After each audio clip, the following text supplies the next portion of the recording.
Good morning दोस्तों। आज मैं आप लोगों को डिशटरिंग ऑफ फार्म वर्क बताऊंगा।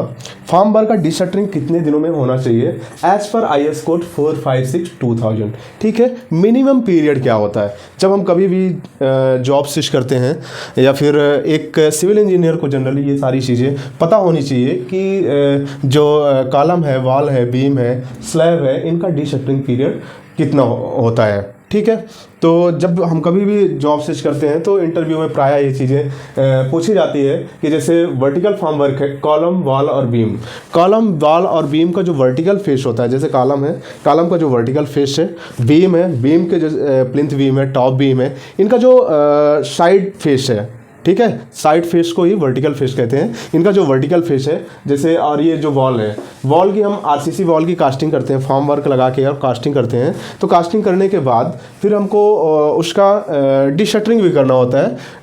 तो जो वर्टिकल फॉर्म वर्क है, कॉलम, वॉल और बीम का, इसका मिनिमम पीरियड है 16 से 24 घंटे। मतलब हम 16 से 24 घंटे के पहले हम डिशटरिंग नहीं कर सकते।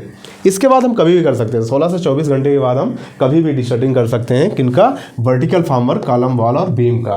ठीक है, इसके बाद बात आती है स्लैब की। स्लैब की डिशटरिंग का मिनिमम जो पीरियड होता है 3 डेज होता है। 3 डेज के पहले हम डिशटरिंग नहीं कर सकते हैं। ठीक है, 3 डेज के बाद हम कभी भी स्लैब का डिशटरिंग कर सकते हैं। ठीक है, तो इंटरव्यू में अगर कभी पूछा जाता है कि अगर वर्टिकल फेस है तो वर्टिकल फेस का अगर हमको डिशटरिंग करना है, कॉलम, वॉल और बीम का, तो हम बता सकते हैं कि 16 से 24 घंटे के बाद हम वर्टिकल फॉर्म वर्क का डिशटरिंग हम कर सकते हैं। राइट, इसके बाद स्लैब की डिशटरिंग हम 3 डेज बाद कर सकते हैं। लेकिन डिशटरिंग करने के बाद इसमें प्रोप्स लगाना बहुत ज़रूरी होता है। प्रोप्स आप लोग प्राय समझते होंगे।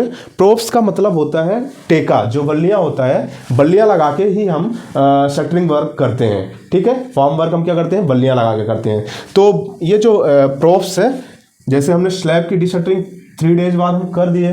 ठीक है, इसके बाद हमको प्रोप्स लगाना बहुत ज़रूरी होता है। प्रोप्स लगाना इसलिए ज़रूरी होता है क्योंकि 3 डेज बाद हम जैसे स्लैब की कास्टिंग किए तो 3 डेज बाद वो इतना स्ट्रेंथ गेन नहीं कर पाएगा कि वो सेल्फ लोड को कैरी कर सके या बियर कर सके। राइट, तो इसके लिए हमको क्या करना रहता है कि 3 डेज बाद अगर हम स्लैब की शटरिंग करते हैं तो हमको प्रोप्स लगाना फिर से ज़रूरी रहता है। ठीक है, इसके बाद हम आगे चल के ये भी बताएंगे कि प्रोप्स को कितने दिनों बाद हमको हटाना चाहिए। ठीक है, अब आती है बात बीम की।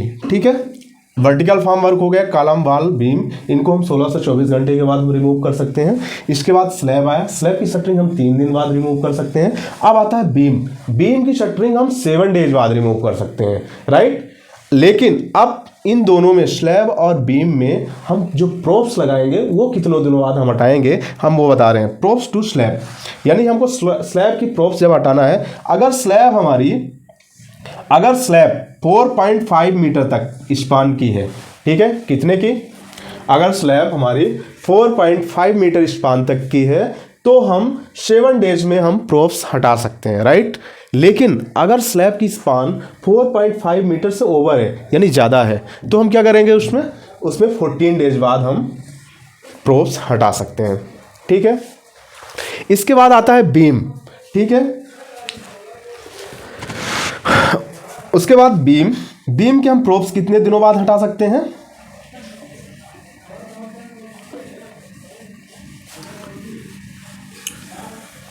ठीक है, बीम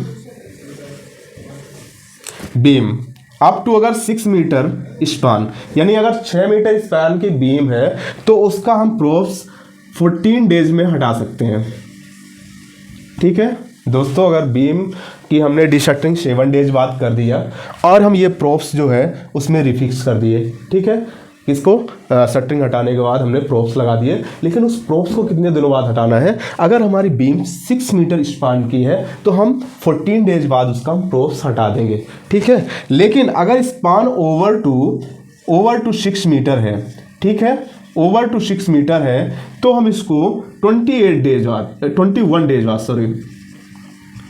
ठीक है। अगर 6 मीटर से ज़्यादा स्पान की बीम है तो हम उसमें 28 डेज बाद हम उसके प्रॉप्स को हटा सकते हैं, ठीक है। तो आप लोगों को प्राय ये समझ में आ गया होगा कि अगर हमारा वर्टिकल फेस है, वर्टिकल फॉर्म वर्क है, उसको हमको अगर रिमूव करना है तो 16 से 24 घंटे के बाद हम रिमूव कर सकते हैं, ठीक है। और अगर स्लैब है, स्लैब की डिशटरिंग हम 3 दिन बाद कर सकते हैं, बीम की डिशटरिंग हम 7 डेज बाद कर सकते हैं। लेकिन अब अगर हम उसमें प्रोप्स लगाए हैं तो प्रोप्स को कितने दिनों में बाद हटा सकते हैं? अगर स्लैब में 4.5 मीटर तक स्पान की अगर स्लैब है तो उसमें हम 7 डेज बाद हम उसके प्रोप्स हटा सकते हैं। अगर 4.5 मीटर से ज़्यादा स्पान की अगर स्लैब है तो उसको हम 14 डेज बाद हम उसको हटा सकते हैं प्रोप्स को।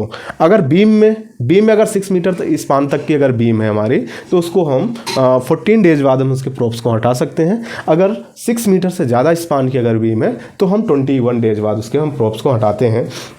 तो ये जनरली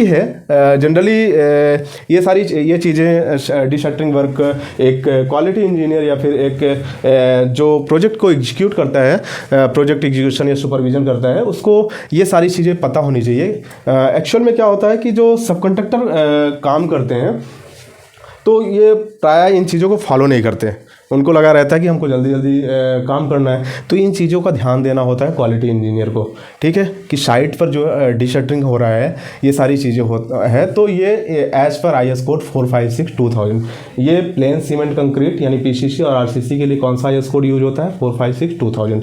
उसमें ये पूरा डिटेल दिया हुआ है, उसमें आप रीड कर सकते हैं कि डिशटरिंग का मिनिमम पीरियड ये एज पर IS कोड 456-2000 के अनुसार ही है, ठीक है। तो ये चीज़ें हमको इसलिए भी पता होना चाहिए क्योंकि अगर हम सपोज करो स्लैब की डिशटरिंग हमने 3 डेज से पहले कर दिया, ठीक है, 3 डेज से पहले अगर हमने कर दिया तो क्या होगा? हमारा स्लैब फेल हो सकता है, राइट, क्योंकि उस समय हमारा स्लैब इतना स्ट्रेंथ अचीव नहीं कर पाया होता है जितना कि वो अपने आप को अपने लोड को वो बियर कर सके, राइट। इसलिए ये एक मिनिमम पीरियड ऑफ डिशटरिंग, मतलब IS कोड ने एक मिनिमम पीरियड दे रखा है कि इसके बाद ही हमको डिशटरिंग करना है, इसके पहले हमको डिशटरिंग नहीं करना है। इसलिए इसको एक क्वालिटी इंजीनियर या फिर जो प्रोजेक्ट एग्जीक्यूट करता है, प्रोजेक्ट एग्जीक्यूशन इंजीनियर को इस चीज़ को फॉलो करना चाहिए। और ये चीज़ तो मेरे ख्याल से हर एक सिविल इंजीनियर को जानने की ज़रूरत है, क्योंकि ये जनरली जब भी हम कभी जॉब स्विच करते हैं या फिर